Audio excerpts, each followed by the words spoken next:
bersama Yuyun. Saya bersama Yuyun. Saya bersama Yuyun. Saya bersama Yuyun.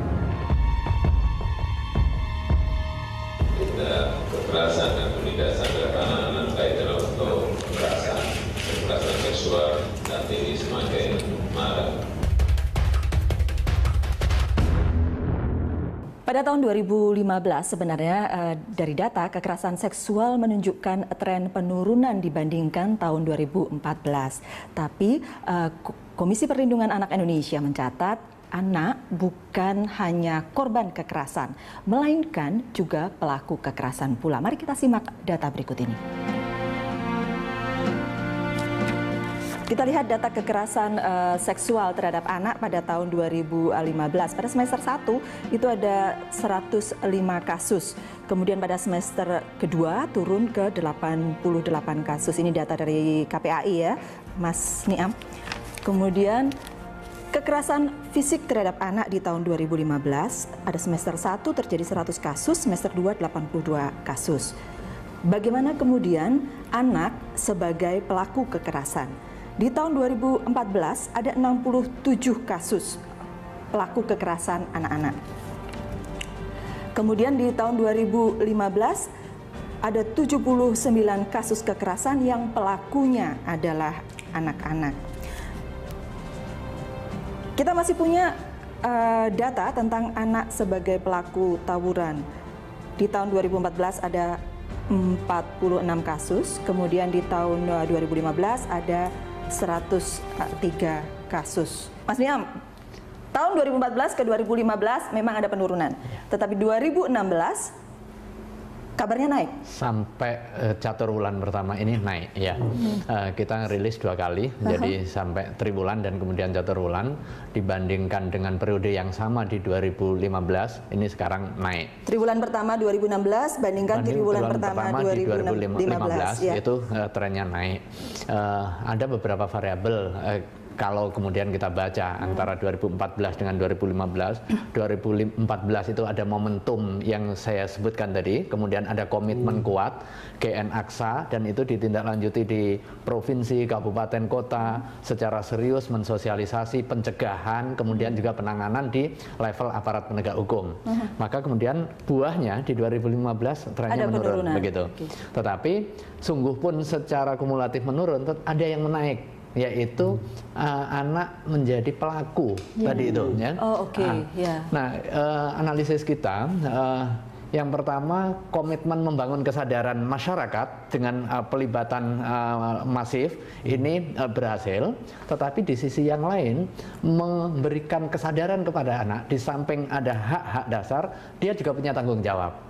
Nah, saya kira ini perlu dioptimasi. Nah, di situ peran penting sekolah. Lalu bagaimana tahun 2016 ini? Kenaikannya dua-duanya naik? Ya, atau bagaimana? 2016 dua-duanya naik. Nah, ini mungkin bisa jadi ada keterlenaan ya di dalam rentang waktu penurunan itu, kontinuitas kebijakan tidak berjalan. Kampanyenya turun begitu intensitasnya?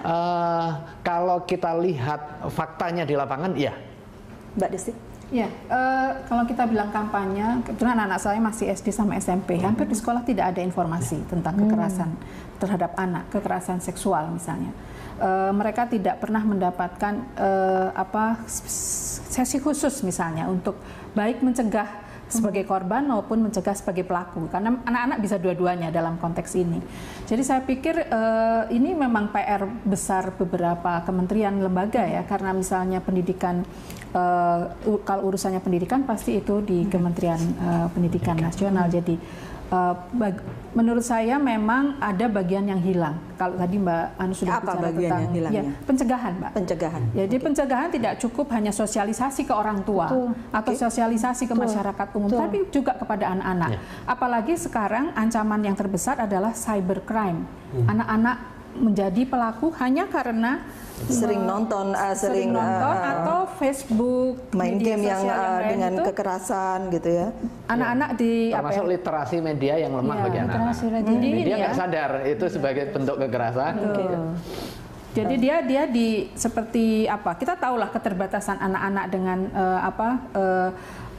apalagi kalau dia tidak diberi informasi yang cukup, dia akan mudah distimulasi. Oke. Dan kemudian lubang itu karena kita abai juga, karena kita lalai maksudnya gitu. Kah? Betul. Bang. Iya, sebetulnya kalau lubang itu karena kita lalai, sebenarnya banyak yang salah dalam masyarakat kita sebetulnya.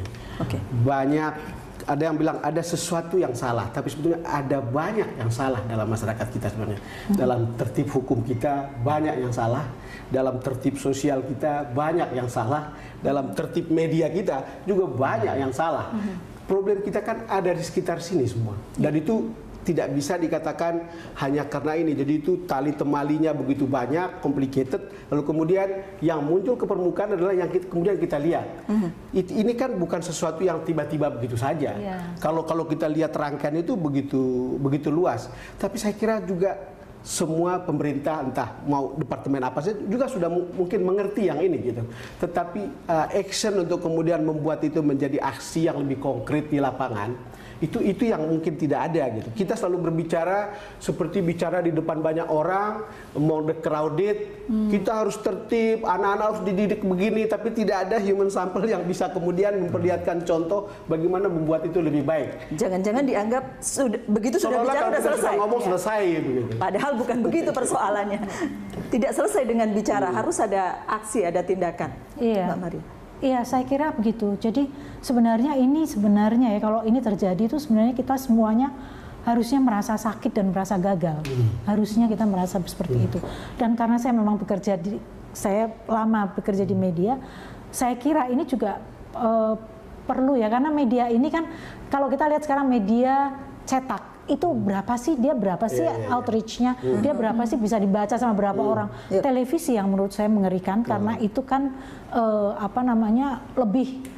lebih luas ya jangkauannya, dan orang nggak usah baca nggak apa-apa ya.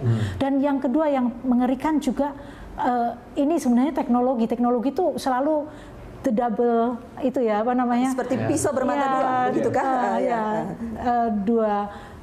Ada dua sisi dari pisau. Jadi ini bagaimana membuat orang itu literasi tadi, media literasi itu bukan hanya media kita literasinya terhadap media cetak, tapi segala sesuatu. Jadi termasuk media sosial karena memang ini semuanya terbuka. Dan kalau ini ya misalnya buka laptop atau buka internet, itu bisa yang namanya situs-situs pornografi itu dia bisa muncul lewat mana-mana, tidak sengaja masuk ke situ loh. Dan itu kan anak-anak dengan mudah. Kita boleh tanya ke KPAI yang bergerak di situ ya. Apa yang kemudian dilakukan? Media literasi, upaya pencegahan dan sebagainya, Mas. Yang pertama, ketika kita sudah bersepakat kondisi ini adalah kondisi darurat dan khususnya darurat kejahatan seksual terhadap anak. Anda bilang udah dari 2014 itu soalnya. Makanya kalau ini sudah menjadi komitmen publik, harusnya juga diserap oleh pemegang kebijakan dengan langkah-langkah yang darurat juga, langkah-langkah extraordinary. Saya boleh tanya nggak KPAI lakukan apa gitu? Fungsi KPAI adalah fungsi pengawasan, dan kita sudah kita sebut melampaui kewenangan. Ada beberapa yang langsung kita intervensi terkait dengan advokasi kebijakan, mulai dari dorongan peraturan sekolah ramah anak dan juga pencegahan serta penanggulangan perundungan di lingkungan sekolah. Akhirnya kemudian Menteri Pendidikan, alhamdulillah saya kira sungguh pun terlambat, kita apresiasi ada peraturan Menteri untuk memastikan lingkungan sekolah itu bebas perundungan.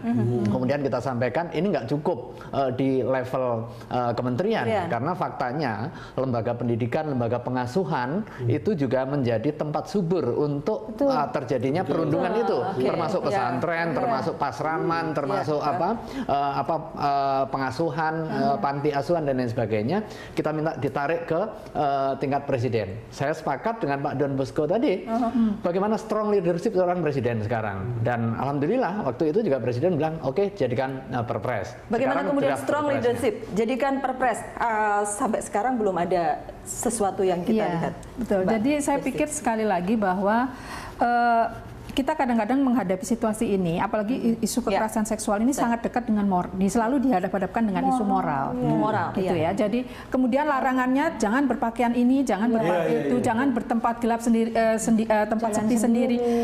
Yeye berada di tempat itu untuk sekolah. Dia tidak ngapain. Dan tidak siap. Yuyun hanya mau pulang ke rumahnya sebenarnya dengan baju seragam sekolah biasa, bukan begitu? Jadi kalau kita lihat kasusnya anak-anak tidak ada hubungannya dengan pakaian. Mereka semua berpakaian dengan baik gitu ya. Tetapi kan yang menjadi masalah adalah apa sebetulnya yang sedang dipikirkan oleh orang-orang ini, pelaku-pelaku ini melihat anak yang tidak berdaya. Kan ini ada urusan biasanya kalau dari kasus-kasus pada kebanyakan kasus perkosaan itu relasi kuasa bermain sangat kuat. Jadi kalau dia merasa bisa menguasai korban, maka kejadian itu akan terjadi. Oke, kita boleh jeda lagi ya, kami akan lanjutkan untuk Anda.